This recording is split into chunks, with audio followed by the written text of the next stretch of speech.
Today we're going to look at a new verb, the verb ser. It means to be.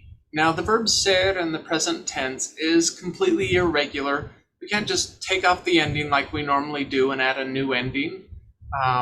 It's just conjugated irregularly for every single pronoun that we have.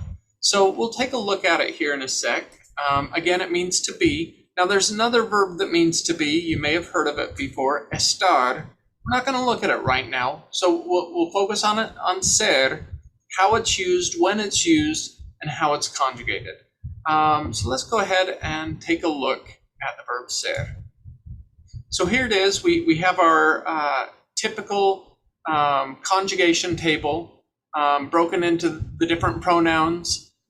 First person up here, second person, and third person. Everything in this column is singular. Everything in this column is plural. So in the singular first person, yo, meaning I, yo soy means I am. Tú eres, you are. Él or ella es, he or she is. And then the usted form, if you remember, it's down there because our verb is conjugated the same as the él, ella form. So even though it is second person singular, we put it down with the third person singular because that's the verb is conjugated in the same way. So ustedes, you are.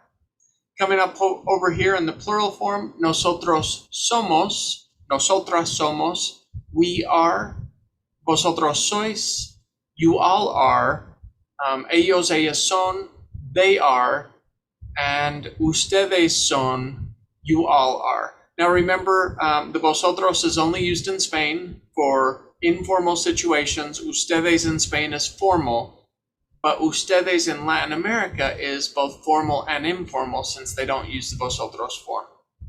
So let's go ahead and look at when we actually use the verb ser. And again, we're going to be using these conjugations in the present tense. Let's take a look and see when we use it. So the first instance is when we're talking about característica o identidad, characteristics or identity. So él es alto, he is tall. That is an identifying feature of who he is. Tú eres un buen amigo, you are a good friend. Again, that is something that is characteristic of this person. It's something that helps us identify them. Origen or origin, ellos son de España. That's where they're from. Tiempo o lugar de un evento, time or place of an event. Now we're only talking about an event. We're not talking about an object or a person. We're talking about an event. As you continue to study Spanish, you'll find out that if we're talking about a person or an object, we're going to use the verb estar. So here we're only concerned with the time and place of an event. An example, el partido de baloncesto es en el Marriott Center. The basketball game is in the Marriott Center. That is the location of an event. We could do the time of an event and say el partido de baloncesto es a las 6:30. It's at 6:30. That's the time of an event. We also use ser with profesión, religión, o nacionalidad. So profession, religion, nationality. Examples here, profession, ella es profesora, she is a professor. Mi abuela es católica, my grandmother is Catholic, or is a Catholic. Religion. And then nationality, nosotros somos estadounidenses.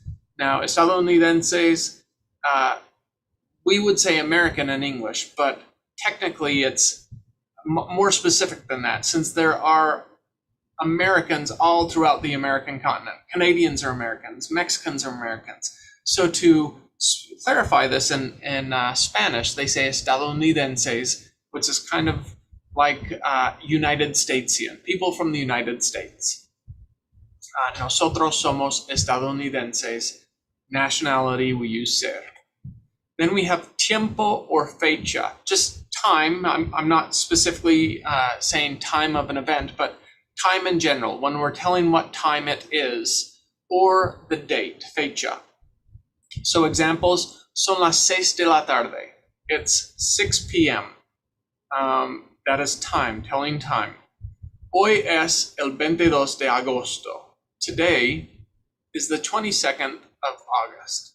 And that is a brief summary of when you would use the verb ser in Spanish to mean to be, just using these different examples that we have here.